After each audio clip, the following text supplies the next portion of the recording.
Hold on.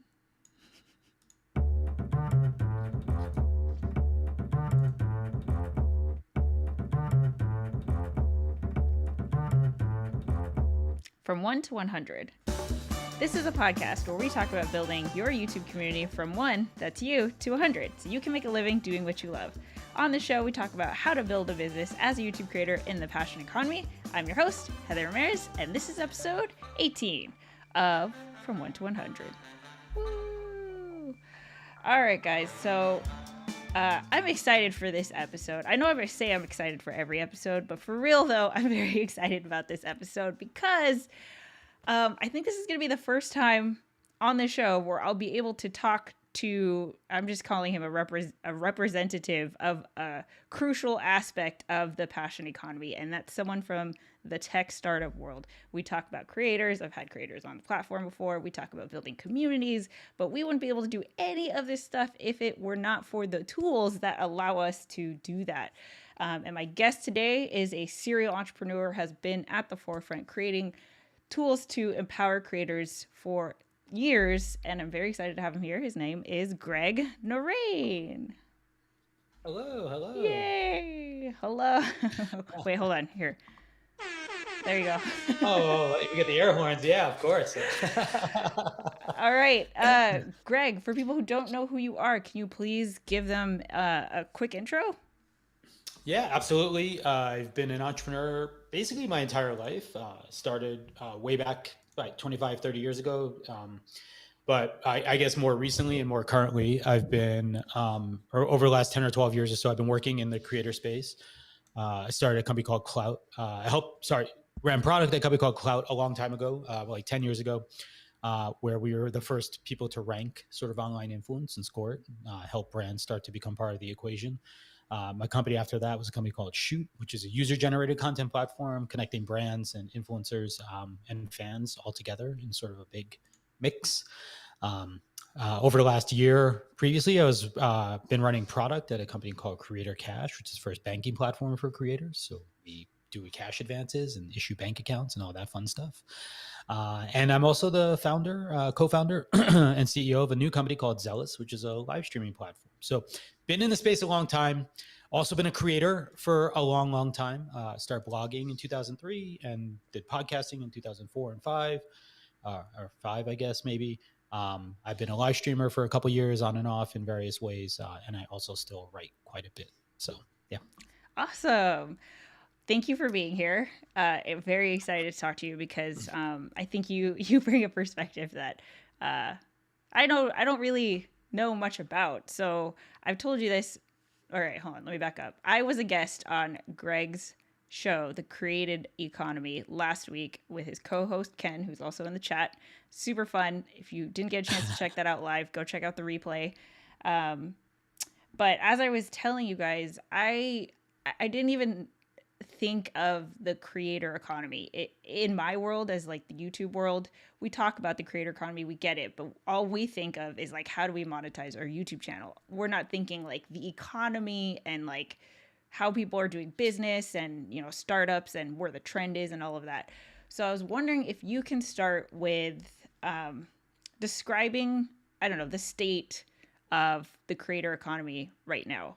And maybe how it has changed in the past couple of years. I know that's like a heavy question, but Sure. No. Well, right now the space is on fire, right? There has been a tremendous influx of attention placed on the creator economy. I would say rightly so. I think for a couple of reasons. We've seen sort of some oversaturation on the sort of that influencer part, the top part, and so more authentic, direct relationships are proving to be more valuable. And so I think brands are continuing to tap into those relationships that true creators have with their audience. We've also seen, though, I think a bit of a renaissance in changing from the classic business model of an advertising driven world to sort of a more direct support, or we call it a DTA, direct to audience sort of monetization model. And so as of the last, I think 18 months or so, we've seen maybe 1.5, 1.8, or almost $2 billion invested into a variety of what we'll loosely call creator tech, which is software and companies designed to help and assist creators build sustainable businesses over time. This is a pretty significant transition, I would say, though, because like historically, as you've kind of alluded to, most monetization for creators has been sort of like largely by get a big audience and then turn that into dollars in one or many ways, right? Yeah. And for a lot of people, that maybe was like a disgusting proposition, right? Like I didn't want to sort of compromise in any way or say things that a brand or someone else might ask me or expect me to create, even though maybe they couldn't say it directly. They still kind of, wanted it, right? To the other extent, it also meant adapting and building a different skill set that went beyond purely doing the thing you love to doing a bunch of things related to the content business itself, right? And so that, I think, as you allude to, is a lot of what that creator sort of economy is about, is some of these ancillary and supportive activities that go into that ecosystem. I would say the tooling that we see happening is, one, in a lot of ways, a rejection, not necessarily a rejection, but you don't see a whole lot of advertising oriented creator companies getting funded and coming out now. There are some, obviously, and there's still models for advertising for creators to leverage. But what we do see are tools to help operationalize and make more efficient or seamless or frictionless sort of the business parts of being a creator business, right? Yeah. And then also things, I would say, to strengthen and fortify sort of the ties and relationships between creators and their fans, and amongst the fans themselves, and ultimately to create more avenues for monetization from that whole ecosystem. And then the last piece I'll add here is the newness is sort of this this bubble of new activity that they call sort of Web3, which I'm still searching for a good definition for, but essentially what it really like is. NFT stuff? Yes, exactly. So it's this idea of like a decentralized web that doesn't exist on top of like a YouTube or somewhere else, but also has cryptocurrency like kind of core to its sort of essential sort of nature. So NFTs, social tokens, crypto coins, DAOs, and a whole bunch of other sort of related technologies and services are like very early, but I think emerging as experimental areas for creators to further monetize as well. Yeah, and I don't want to be crass about the monetization. The reason I think it's important is because I want creators to have sustainable businesses. So it's not like just about the money, but it is about how do I support myself doing the things that I love doing. For sure. Would you say that there is a difference between the word influencer and creator? I absolutely would say so. And I personally don't. So I would define an influencer largely as someone who leverages an audience for business needs, right? So they work often in service of a brand and collaborate with a brand and work for a brand. It is related to the idea of having influence, but oftentimes an influencer is someone who's established or continues to grow and establish a larger and larger audience, often with weaker ties between them and their fan base, right? Versus a creator who I think is primarily focused in the business of creating content, sharing knowledge and expertise, tends to have medium to stronger ties, I think, with their audience, right? And will work with businesses to the extent, more so I would say, to the extent that is in service of what they believe to be good, useful, or valuable to their audience. Not necessarily because of the price tag that may be associated with it. Is there a difference in the startup world between, or is there a clear distinction between platforms that are for creators to create content and build communities, and then platforms that allow creators to monetize? So I would say there are both kinds of things as well as hybrid things, right? So there have been content platforms like we traditionally know as social networks, right? Facebook's, YouTube's, Vimeo's, TikToks, TikToks, any of the podcast distribution things, et cetera. Right? Were largely content distribution platforms. Right. Right. Mm-hmm. Then there were purely monetization platforms like Buy Me a Coffee, Patreon, Cameo, right? Teachable. Teachable, things like that. Okay. And increasingly, I would say Hybrids. it's not that the new ones are going into the discovery route as much anymore. It happens like there's an app like Haps, right? For example, like is like a social network still, right? So you still have like a networking component. But I think what we are seeing is that the content platforms are kind of quickly adapting and moving to further support monetization, increase like direct monetization for the creator as well. Right. Think about this. For how old's Instagram? 10, 11 years old. Like only this year did they like formally start paying creators, right? Like, but you look at a YouTube who's been paying for a very, very long time and outpays like everybody by like 5x or something.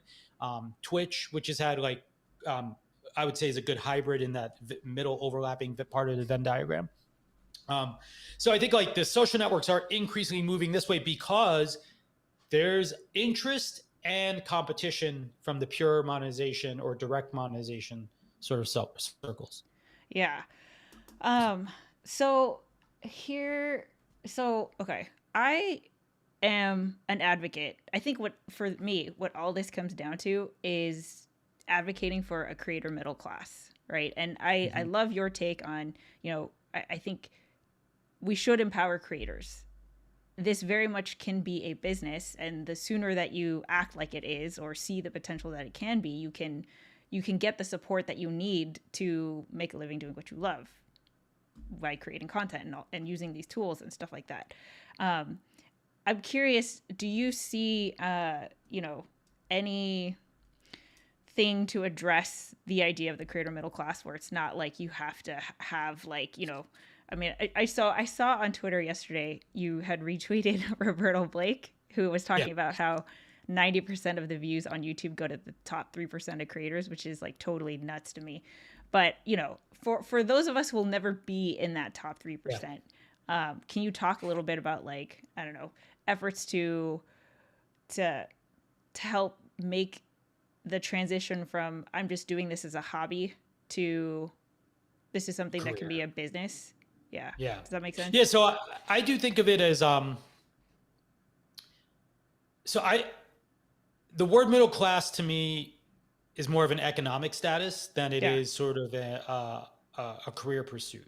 Right. And so like, you can't do work to be middle class. You do work, which may put you in the middle class or may make you richer, or may make you poorer to some degree, right? Mm-hmm. So I do think for me, like this sort of stop points are sort of like hobbyists. Like a lot of us start, we're passionate about a topic. We get into we're doing it for something. Mm-hmm. We do it purely for fun, for love, right? We get a taste. Maybe someone finally pings us, reaches out to us, says, "Hey, could you do this?" And maybe that's how we get inspired that maybe I could do more of this, right? I think you go from hobby to career. I call this like that's the 0 to 1 state to me, really, because that's like saying, can I replace my income with income from this place, right? That's the first stepping stone. And I think that is the thing that most likely puts people into sort of the middle class, right? I think there's a lot of opportunity, however, and I wouldn't encourage people to dream bigger than the middle class, right? Because I think a lot of creators do have escape velocity out of middle class into like the upper middle class or higher if they can become entrepreneurial in their pursuits, right? And we've had a lot of talk. We've chatted about this, and even like the gig economy is sort of like, is there sort of is the creator economy become some kind of gig economy? Right. And I've had more reflection on it. I think some of the distinction maybe is like, do I view myself as a gig worker or do I view myself as a freelancer, right? And there's a distinction, right? Because a gig worker like plugs into the matrix and gets told what to do, like, right? Like, but a freelancer is opportunistic. They find opportunities, they seek them out, they market themselves, they put together a book of business, and that book of business affords them the lifestyle that they want to have, right? Now, does it get them all the way there? Not necessarily, right? Like maybe they want to get further and farther, right? That's reasonable. I hear you.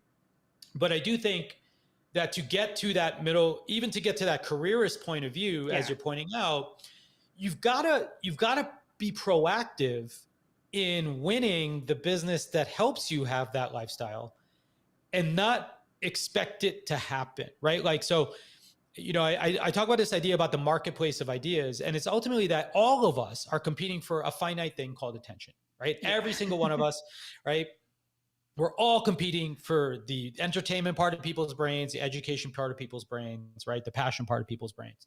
And you're not going to win if you don't put the effort in. If you don't step into the saddle and actually do the work, nothing can get you there.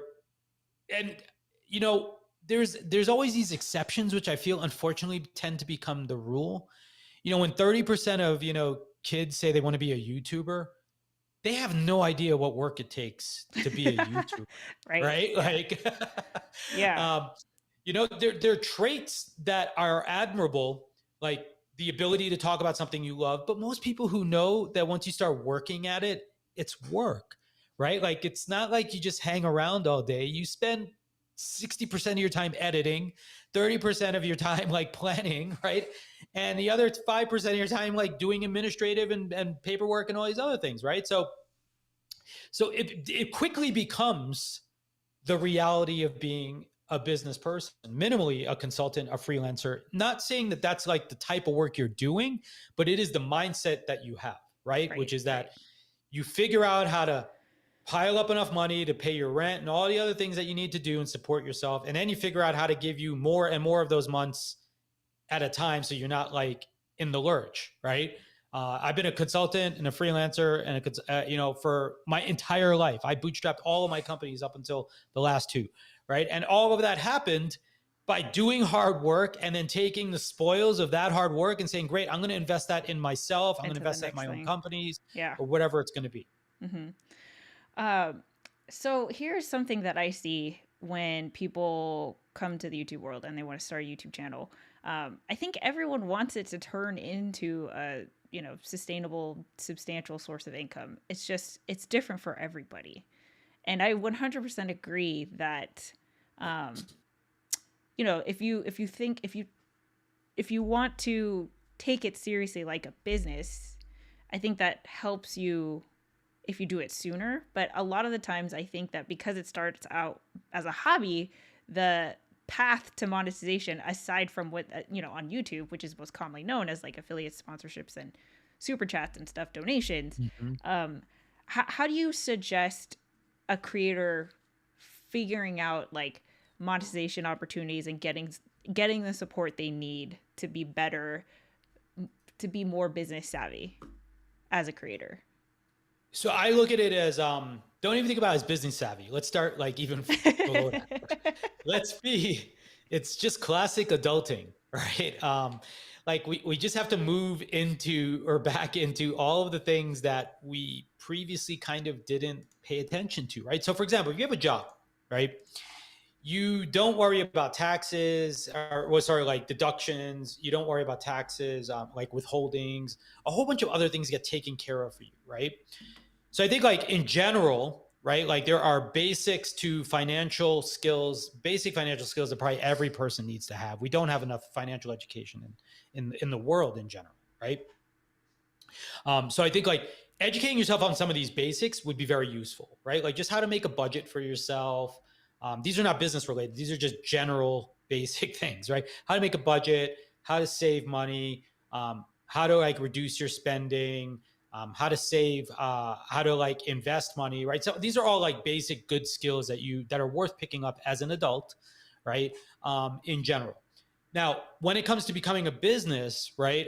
There's some basic fundamentals that everyone can and should understand, right? Like time, money is the most scarce resource you likely have, but only the second is going to be time, right? Yeah. And so time is your maximal resource in any pursuit that you have. So how you spend your time, how efficiently, how effectively you use that time is ultimately what generates your revenue. They sort of say like, I forgot the math now, but like as a consultant, you only work like 20% of your time, right? Like the other third is like actually recruiting new work, right? And like another third is actually like doing the work, right? You know, or administrative. There's like 20% administrative. There's some calculus here, but either way, whatever you think it is not just working, right? All business is essentially this. There's opportunities. There's marketing yourself to those opportunities. There's closing those opportunities. There's delivering the work. There's paying for all the taxes and costs and expenses that goes associated with it. And then there's all the other things like people and all these other pieces that can flow into it. But the reality is that most creators that I've seen that are successful are better entrepreneurs than most startups that you will see. And there's for one simple reason. Most creators are really smart about diversifying how they make money. They put together a more substantial book of business from a variety of sources, right? You know, like you said, you may have affiliate links, you may have some brand deals, you obviously may have some advertising revenue, right? As you get more advanced into your business, you come up with new products and new services that you can offer or sell. Most startups, our job is to find one business model and hope it works, right? Like, so we're just trying to get to one thing and then just do it over and over again. And like, let's pray and cross our fingers that in 7 to 9 years, right? Like it's all going to be okay. Right. Most businesses, but just to be clear, 95% of small businesses fail like within the first 5 years. So failure is sort of like kind of undeniable part of sort of in the universe, right? Like, and you're likely going to struggle. Like I will tell you, there were years when I first started out right out of college, I used to live in my office. My gym was my shower, right? Like these were the kinds of sacrifices you had to make, right? Like to sort of get where you want. And none of it's going to be easy. Like the number one thing I want people to realize is so much work and it is not designed for everyone to succeed, right? Like it just fundamentally, that is not the nature of business, right? Like there's all these things working against you and it's a very, very narrow path that leads to success, and any decision can set you back 1 month, 3 months, 5 months, 6 months, a year in your effort or your progress or your build. A pandemic can come about and wipe out, like change a year, everything. A year and a half of your existence, right? Like, so that's what I mean. I think like the number one thing, the reason I like sharing startup and founder advice is just to demystify. One, I want people to realize it's easier to be an entrepreneur than ever before, right? Because there's tools, there's services, there's so many ways to get help and so many things to help you succeed. But it's also not easy, right? Like, because now we have this Hollywood plot line around just do a little bit of this and then suddenly like you're a big famous star, right? Well, it's just, it doesn't work that way, right? Right. So how does content entrepreneur, your term content entrepreneur, fit into all of this? So the term is actually Joe Paluzzi from The Tilt. One of my favorite terms, though. And what I believe is that, to your point about like, how do you get better? The first step is like sort of acknowledging you have this problem now, right? So, and so I think like once you label yourself a content entrepreneur, the entrepreneur part says my responsibilities now are more than just the content part, right? So suddenly now I have the entrepreneur part. And I think that that's really valuable from a mindset point of view because it starts to step you into the idea that, well, what are the entrepreneurial activities that go with the content activities, right? Because when you're a creator, suddenly it could feel like you succeeded just because you created something, right? Yeah. But that's not really the truth, right? Like, think about the thumbnails, the media. That's marketing you're doing, even though you may not realize it or consider it marketing. It's marketing. Yeah, right. And I think that I love the term content entrepreneur. I know there are some people who wouldn't like to claim entrepreneurship for whatever reason, whatever it's associated with. But the reason why I like it being side by side is that it makes it so that your boss is not just YouTube, right? So if you're just purely a content creator, then look at your analytics and YouTube will tell you what you should make content about, basically. But if you take ownership of what you are doing and what you are creating, you can look at other data points like your community, your feedback, and try to build your book of business outside of just creating the content. And I think that I, I think, well, at least in the YouTube world, that's not talked about enough. And I'm excited to see like these new platforms that are, building off of YouTube. Let me give you a different frame on a way to think about what YouTube is telling you, right? If you replace the word audience, followers, subscribers with customers, right? Then what YouTube is telling you is what your customers like, right? And in like the startup world, we have like there's different models for how to build a successful company. There's sort of the agile approach and sort of the lean startup methodology, which is sort of like validate as much as you can quickly without spending any resources and then iterate through. There's sort of these product-led companies, right? Like where the product team and the feedback from customers tends to be the primary driver of new revenue. There's community-led companies where the community helps to shape and provide consensus about where you should go. So when you're saying like YouTube gives you analytics, what that is in the startup world would be like me getting survey data from my customers. Right. It would be like NPS score saying like, how good of a job am I doing? Right.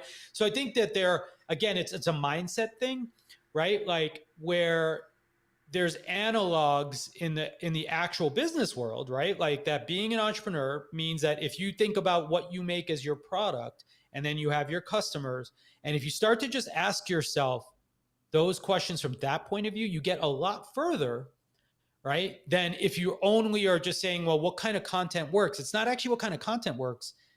It's what value am I creating for my customers? Right. Right? Yeah. Exactly. Right. Because it's not, I mean, you can create something that's way more valuable outside of content, but I think. For sure. Absolutely. Yeah, I mean, that's the whole thing with the passion economy. And that's why, I don't know, that's why I'm excited about it, because I feel like it is so empowering for someone who isn't trying to be the biggest YouTube creator. So when I say middle class, I don't necessarily mean economically, but it's more of like the people who are going to go into it. I'm just trying to make a living. Of course, let's scale that, and you're totally set up to do that. But operating under the pretense of what like Mr. Beast is doing is not going to work for you necessarily. Sure. Probably not. Absolutely. Right. Yeah. Yeah. You have to set reasonable goals and then smash them. Right. Yeah. By the way, there are jobs as creators. So like for some folks who want to do this, by the way, this is a very, Ken and I had this on our show recently.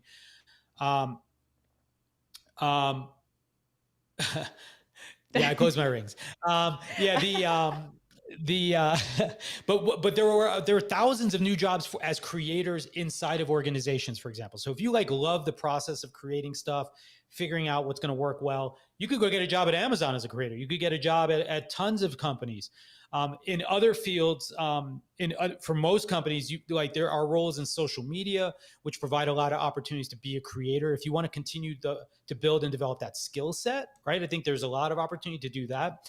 But if you want to do it on your own, and I think the main thing, my main takeaway from everything you've pointed out, Heather, is ultimately that if you want to be your own person doing this stuff, then you basically have to step into the role of freelancer minimally, entrepreneur kind of basically, right? Right.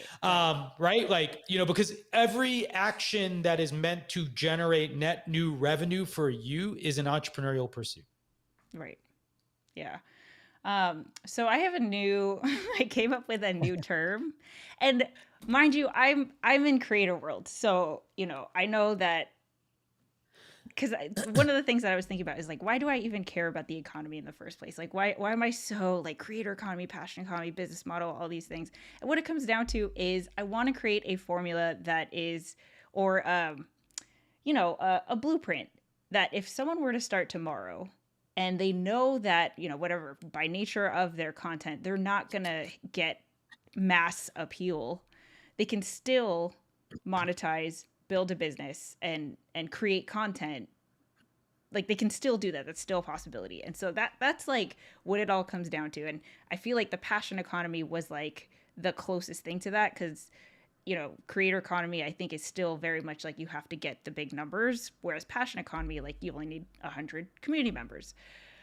So I came up with a new term called the enthusiasm economy. And it's really it puts the creator at the forefront, because content creator or creator economy is all about the content. Passion economy almost got it, but I felt like the successful models that I saw were very much like expert. You have an online course or you're teaching something, like it's very like you're selling your knowledge. And I had people in my community that were resonating with the passion economy, but like they don't have a transformational product or service, but the transformational product or service can be community. And what's awesome, what I really like about the enthusiasm economy is that you can have level 100 enthusiasm at level 1 of whatever it is you're creating content about. So for example, I discovered bourbon on our 1-year anniversary trip to Vegas. I just never got into it. I had a really good old fashioned. I was like, oh my gosh, I am going to start a YouTube channel about like me exploring bourbon. I know nothing. I am not qualified to make content about bourbon, but 100% I can see that being a channel that people would be like, hey, that's cool. Like maybe I'll get into it too. Or, or even like I can see hardcore bourbon enthusiasts encouraging the level 1 people of like, oh, you should try this, or like, mix it up with this or whatever. And to me, when you think of, enthusiasm, the goal of enthusiasm is to share it. Like that's the best thing, is to share your enthusiasm with other people. It's in the nature of it to build a community as part of it. Does that make sense? It does make sense. I'm working on it. No, and I'm with you. Actually, Ken and I think I sent you an updated version of our I have it. Can I show it? Sure, please. This will be the first time anyone's seen it, but we'll be discussing it later. And I thought about labeling that box the enthusiasm economy after you, actually. Oh, really? Hold on, and we still may do that, by the way. So let's see how it goes. But I think you're pointing out something really important. And by the way, I think one of the things that Ken and I were talking about was just that everyone has passion, right? Like to some degree. And so we also don't want to rob the other categories or buckets potentially of of being able to claim it, right? Mm-hmm. But you're right. Like I do think no one says, oh, it's the passionate, but people definitely refer to each other as enthusiasts, right? Yeah. So I do like it. The reason we made this we put this together is really the idea that I believe there are a multitude of ways for folks in this passion, maybe we should call the top thing the passion economy, and then we'll have the enthusiast economy as that bottom corner. I think the top thing is the creator economy, because I think that it starts from there, because that is where most of the money is. That's where most of the audience is, and then you like niche down. So I don't know. I think it's fair. But the idea, let me illustrate the idea in here, I guess, just so everyone can see it, because maybe they can't read it. Actually, wait, I have a newer version that had some labels in it. So I'm just going to read the descriptors I put on them, just so we have them. So I define the passion economy as foster relationships and capture value from passionate individuals. And so the idea here would be like, these are folks, I believe, like, I see like all these amazing creators who come up with plugins. They make templates. They have like resources that only a bunch of nerds like us, like, Doc has like overlays. Like how many of us like would want that stuff, right? It's like a really small universe of people, but we're extremely enthusiastic about that thing. And we will spend money sometimes even, right? Like on some of these pieces, right? We're also most likely to pay to be part of a community, right? Yes. As well. I'll make it more red for you, Doc. Don't worry. The creator economy, the idea here to frame is really to build and grow an audience through content and engagement. I think that that's a fair representation of how most of us who are creators classically today defined are doing, right? We're putting content into the world. We're engaging with folks. We're using that as a feedback loop to create more content and ultimately to grow some of our relationships. Then we have our influencer, or what I call influence economy. I don't call it the influencer economy because I think influencer has a lot of bad associations that we don't need to keep here. But I say the influence economy is about leveraging audience and notoriety to drive business initiatives. And this is things like brand ambassadorships, advisory boards, partnerships, and collabs fit into sort of this arena. Affiliates, yeah. Affiliates, yep. And then the bottom corner is what I call the expert economy, which is translating unique experience and knowledge into revenue. So this is our courses, our publishing, our consulting, our advisory work, and our speaking engagements, et cetera. And so I think the idea is just that I don't think it has to be one or the other. And I think if I put any creator, like map them on here, they fit in a lot of these places. For sure, right? yeah, Like, yeah. You're doing a bunch of these things. But I do think, maybe to your point, is where you start maybe is evolving, right? Like it used to be you always started in passion, right? Like you didn't usually just start making content unless you were purely a B2B marketer, right? Like you're like, well, we're going to talk about our product because that's our job, right? Like, but you know, most of us like have grown up building content around things that we love, right? Or documenting a process or sharing something like that, and then connecting with other people, and then it grows. And what you can see on the vertices here is just sort of like going from a niche market to mass market, right? So I think like that and mass, I would argue probably should be in quotes, because it doesn't necessarily mean it's a massive audience. It just means a bigger, more general audience. Yeah. Maybe I should put general there instead of mass.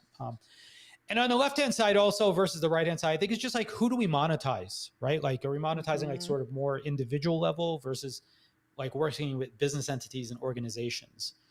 I like your idea of enthusiast economy because I think so you know how both the creator.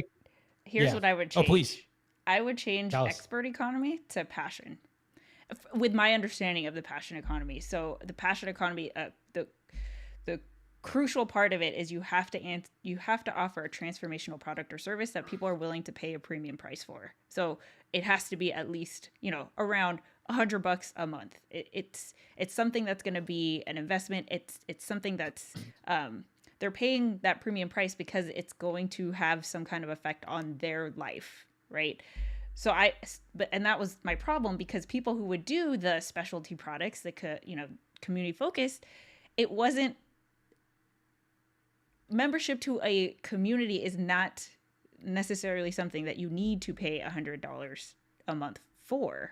And I know this because we're seeing that in our own community of Just Create More.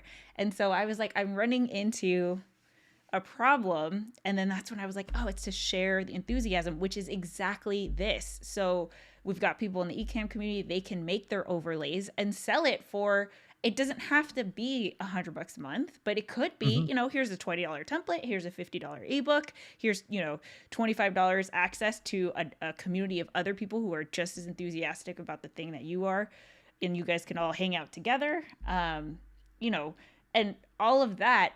The more you lean into the individuals and the niche, that's how you make your money. Whereas up here, it's like you're always trying to reach a bigger audience, and it's just a completely different way of operating.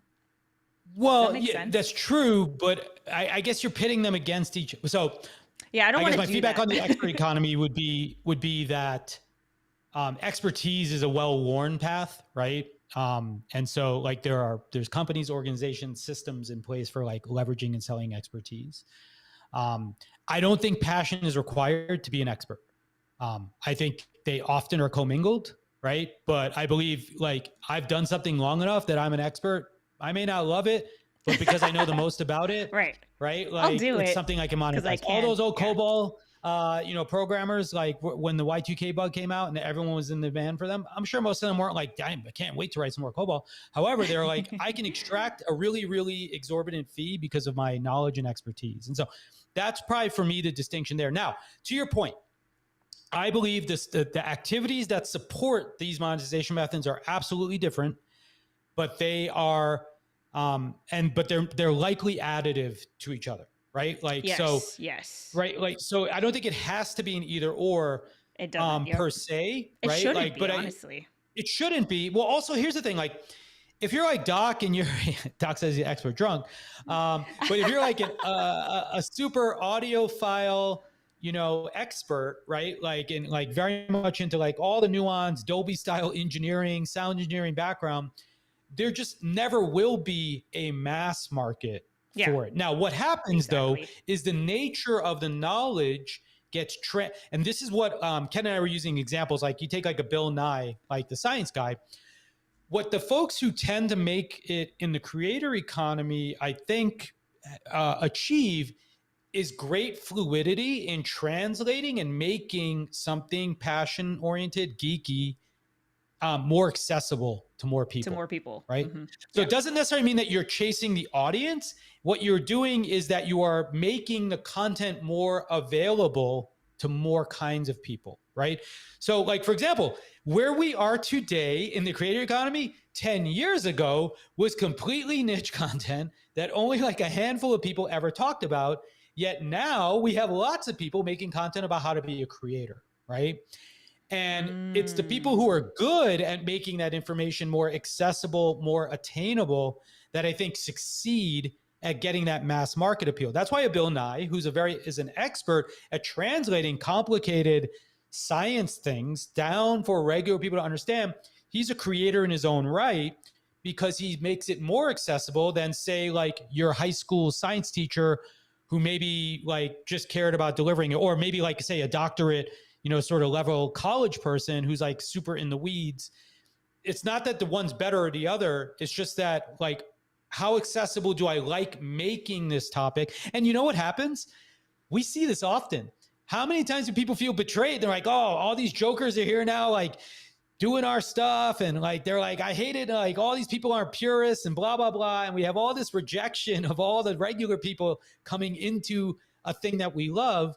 And that's where the people who stay in the passion economy are like, well, I don't really care about that. I want it to be pure and perfect. And there's other people who are like, I want everybody to love what I love. Right. Yeah. And I think that's like one of the pitfalls of like someone who I think is doing pure creator economy business model is because it feels so competitive. It feels like I need to be the one in this space known for this thing, and anyone else is a poser or like, came next, right? But if it's enthusiasm, hey, the more the merrier, right? Like there's plenty of room to go around because I mean, it all ships rise with the tide, and that's right. And so a person who's like just loosely interested in a topic can certainly dive into the enthusiast economy and become more engaged with it and more of the nuance and more of the geekery and all the other parts, right? Yeah. Neil deGrasse Tyson, by the way, Dan, is another great example of someone with escape velocity, right? Now escape the reason, right. Yeah. It's just like, how do you get out of being a geek? Right. And by the way, I mean, geek in the best way possible. Like all of us are geeks, right? Yeah. Up to a point, but the question is like, how do you make that geekery more available? Right. I did see a comment about like influencers and creators. There's a distinction, I would say, right? Just my opinion, but I believe we've labeled passion and experts as creators and influencers. And the ones being labeled are so successful that they never correct the narrative. So here's what I hate the term influencer, and I really think that came out of the marketing world. I claim responsibility to some degree. Yeah, but for me though, it's like I want to be an enthusiast. Like I proudly own that, regardless of where I am on my journey on that thing that I'm enthusiastic about. And I really, I don't know. I have a feeling that I don't think it was a content creator that came up with the term influencer. I don't think that was like, hey, this is what we're gonna call ourselves. Most of you are too young to remember this, but Doc, tell me if you remember the old buzz agents way back in the day. This was how I first came to know Seth Godin ages ago, and the term influencer has been around forever. So our friend Jason Falls has got a book. Influence is a real powerful thing, exists in the world. Influencers, right, I think has definitely become is kind of a bastardization of sort of this behavior where it's like behavior for the sake of the behavior, right? However, influencer, I think, does have value in the ecosystem of ideas because there are people, celebrities have always been influencers in the same vein, right? Where why do you care if Brad Pitt wears this watch? Like, is he somehow better at telling time or somehow more instructive or informational or some more knowledgeable? No, absolutely not, right? But people often can be influenced, and so it is absolutely a specter of the marketing world, right? And it is a mode of access to a consumer base ultimately, right? Like, or a customer base. That's what we're really looking for, right? So I think you're absolutely right. Now, the only reason I draw the distinction is that you could be an expert but not influential, right? So there are many people who are very, very smart with maybe small followings, right? Like, or just a lot of experience and very good at translating it and sharing it and making it actionable for other people, but you are not influential, right? Like, I've been around a long time. I'm a fairly decent expert at like entrepreneurship at this point, but I'm not influential. Like, I'm not a big wig like Justin Kahn style person, right?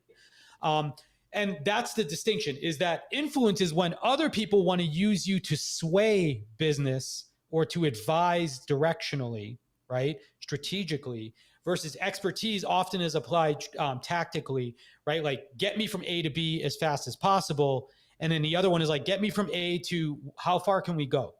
Right. See, I love this discussion because if I were to ask someone on the street, like, what's an influencer, they would immediately think like, oh, it's a person on Instagram who has 200,000 followers that is verified or something. And it doesn't even matter what it is that's like what their thing is. Like, it's like they associate just massive audience. Like, you have a lot of followers, but I don't know. No, and by the way, from a casual point of view, I would absolutely agree that that is a thing. And also why we probably all generally agree, like, no one should want to be an influencer as a career. Right. Right. Tom says, I love the enthusiast label because it doesn't presume expertise. I agree. That enthusiast is going to be our label for that, and it will be red for Doc. It's influence, not influencer, that we need to talk about, not putting the personality on a pedestal. Dancy Bearded's here. I hung out with Vic Blends this weekend. He is an interesting example. He started with barber content, but has really taken off with motivation content. He's passionate about helping, and he's 21. That's nuts. Wow, that's awesome. Doc is saying advocates, buzz agents, ambassadors, influencers. Maybe Brad Pitt can tell time better than us. I'm not influential, and that is okay. See, so this is why I hate the term influencer, because it's like, but you are, Sev. You're like helping a lot of people on their, personal finance journey. Everyone has influence now. Like how many valence levels there are around you, right? And like how far like that's any action impacts, right? Yeah.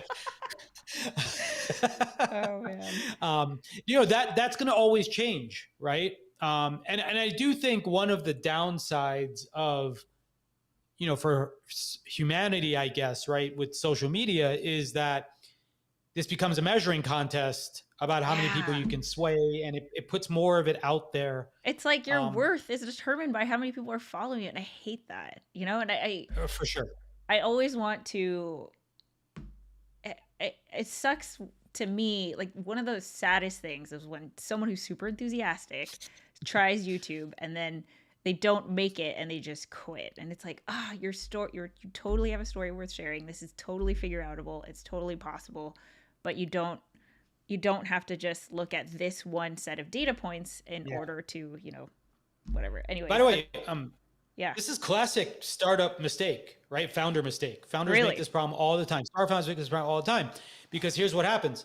There's two modalities in the startup world, right? Like, folks tend to either do the moonshot. They want to go for the $1 billion exits. They want to be unicorns. They want these huge businesses, right? And then there's these other people, and they begrudgingly call them lifestyle businesses, who just want to like say, I want to make a business that generates revenue, right? And I want to do that early, and I want to make a lot of it. And you can be a lifestyle business and still be making $50 million a year, but those VCs and venture capitalists and the investors out there, they don't consider that a win, because they need $1 billion IPO, multi-billion dollar exit, right? And that is one of the distinctions. So what happens is a founder can often fall into the same trap. Most founders these days, many founders, I would say, probably close to a plurality at this point, especially in the technology side, all believe they have to go raise money. They believe they're entitled to raise money, and they believe that every idea that they have is going to be a $1 billion exit. P.S. None of that is true. Yeah. Yeah. The convo says, Tom and Doc influenced me, but never claimed expertise. An expert without influence, not productive. Influence isn't something you can measure solely by numbers on a social media platform. Parents are influencers, yes. Let's see. Okay. How much Tom Buck is an influencer for the Rodecaster Pro or the colored windscreen? Yeah, it's true. Or the Rode mic. Influenza contagious. You spread it, but you don't call yourself a flu spreader. Label not necessary. Yeah, I don't think it's not about the label. To me, it's more about the model. Because I think that, even from my own personal experience, because I didn't know what models were available, I went with the model that is most talked about on YouTube, and it didn't work for me. And for so long, I have no regrets, but for so long, I just felt like I was failing. And it was just like, I don't know, a lot of Gary Vee and a lot of other, like, whatever books I had to read to just be like, just keep going. People look at you like you're not successful because you don't have big numbers or followers. I think this is changing, though. What do you say? What do you think? Yeah, I would say so. Yeah, I think. I feel like we're past this point. We will probably never be past this point entirely, right? Because it's just human nature, right?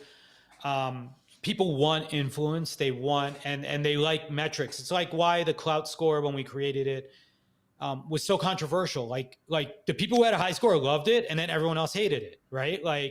And it's just the nature of things, right? Folks, like, we're comparative beings by nature, and so as a result, we tend to sort of compare ourselves. We don't have much control over it. You can work your way away from it, though, right? Because it's all about finding contentness, finding happiness in other things, and then as you start to realize those things are true, the other things start to fall away and not be as important. Right. Let's see. Not Dr. Sev, not true unless you make it so. This is a mindset trap. Yes. Yep. Yeah. All right. So, Greg, I want to give you some time to talk about Zealous. Oh, I know we can go on and on, but I'm excited about what you are a creator, you're a founder, and I want you to talk about what you're working on.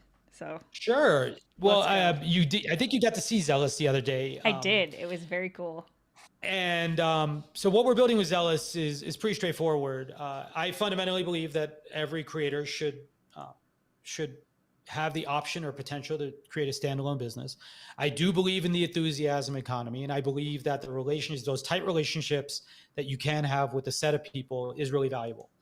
So what Zealous is like a hybrid between Clubhouse, Patreon, and StreamYard or Restream.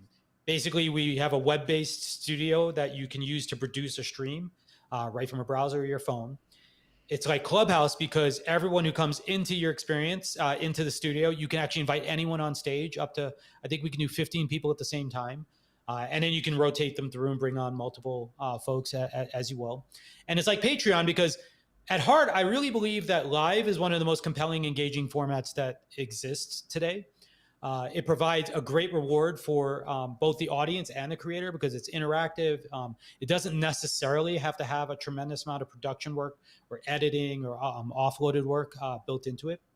And I think I would rather, if I was a larger format sort of creator, I would rather spend my time engaging with my fans than producing static asynchronous content that they can consume. And so what we've been building Zealous to do is to say like, hey, you have Patreon for your files and your resources and your assets. You can use Zealous to go live and offer premium connections and engagement to you and to the community. Yeah. So it's an experience version basically of Patreon. And so you're basically selling, you can monetize access to it.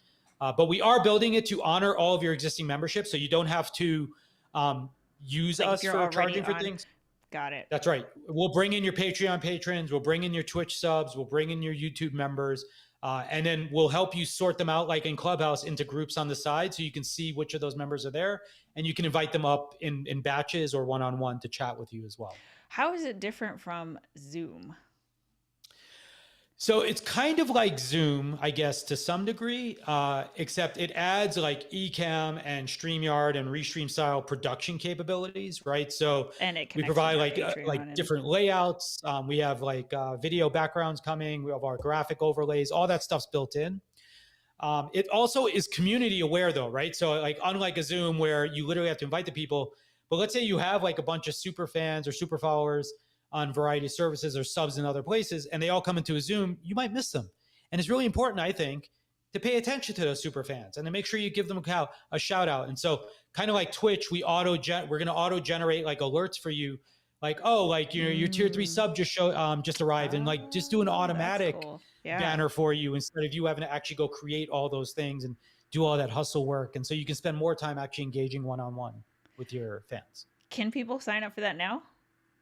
You could sign up to use Zealous today. What you'll get is a Zealous space, which is like our version of a link in bio tool, but it's basically like a TV guide for all of your live stuff. So you can link into it where you're going live, and it produces a calendar. It builds a mailing list for you by default. So every time someone signs up, we capture an email address for you. You can stay in touch. We notify every time you schedule a new event. That'll go out automatically. So that's what happens if you sign up for Zealous now. The streaming tools are actually there. So you can go in and try playing with them already. We also do multi-streaming. I know Doc hates that. But you know, if you do need to stream out to, Facebook or some other place, you can do that as well. So you can stream to multiple destinations. Custom RTMP is supported as well. Here's your page. This is mine. Yep. And so you can see you have these like building blocks. You can edit these and add them. If you go to our created.show, that's the one for our show. It's probably a little better populated and gives you a better idea. Show. Boom. Yep. Oh, that's close. There we go. Yeah. So this is like the one for Ken and I show that we do weekly. And so you can see all these blocks are configurable. You can add as many of the blocks as you want. We have tools designed to help creators though, or live streamers. So we have a Q&A, a topic box. So we can capture all this stuff for you to help you also produce more content and get more feedback. And so, yeah, there you can see like we have James on tomorrow, for example. Yeah, you can feature tweets. Like way cool. James. Yeah, so if you click on James's thing now, then that's like the show. And so this is a link in bio page style too, where you can add blocks to this also. So if you want to add show notes or you want to add links or any of those other things, folks can come here and they can enter our studio, or they can link off to YouTube or other places as well. Yeah. This is great. Thanks. So they go to zealous.app? Zealous.app or zealous.space to sign up. Yeah. Sweet. Awesome. We'll definitely check it out, guys. So let me just catch up. Let me make sure I'm caught up with the chat in case. Thank you so much for all of your time, Greg. This has been super fun. Oh, my pleasure. Let's see. Let me just make sure. Okay. I think Zealous. It's, how do I spell this? I need to. Zealous. Yes. I think Ken, drop a link. Yeah, there you go. Awesome. I'm excited about this. You might say I'm overzealous. we definitely need to get Tom to try it, because I'd love to see his reaction. He was in the room, but he didn't get on stage last time. Yeah, he was doing chores. All right, Greg, I don't know. How about we end with words of wisdom from Gregarious for up and coming content creators? What would you say? I know we could, that could be a whole episode in itself. I would say the easiest thing, the best advice I have is find something you love that you can do effortlessly, right? Because there's going to be a lot of effort when it comes to being a creator. So you got to be doing something that you absolutely love doing and that you can find more and more outlets and ways to express it. I know everyone says to start in a niche or niche down really, really small. I'm not sure about that advice. Like, I think that's like the content economics games, right? Like, because you're trying to find an audience. You're better off doing a thing that gives you energy and passion every day than something that an audience gets it from. Because if you can't get up in the morning and are willing to do it, right, then it stops. the game is over, Yeah, right? exactly. Yeah. So I think it's in your best interest to find something important. But here's what I'll do. I'll leave you with these 4 or 5 tips that I gave a young entrepreneur, because they asked, like, what would you do? What would be your new advice to an entrepreneur? And so since I think all creators should be entrepreneurs, I'll share this with you. Number 1 is that you're likely to fail. It's okay. Number 2 is that if cash doesn't kill you, your co-founders might. Number 3 is that being an expert listener is the best path to success. Number 4 is that everything takes 2 times longer to happen and costs 3 times more. And number 5 is that once you start, you won't want to go back. I think that's true for creators just as much as it is for any entrepreneur. I love that. Awesome. All right, guys. Greg, thank you so much for your time. You guys stream every Wednesday and Friday. Wednesday and Fridays. We do 2 shows a week right now, and we're about to do a third. It's actually going to be an office hours show. So if for creator entrepreneurs, trying to coax my friend here to come on more regularly. So everyone tell Heather she should join as our co-host.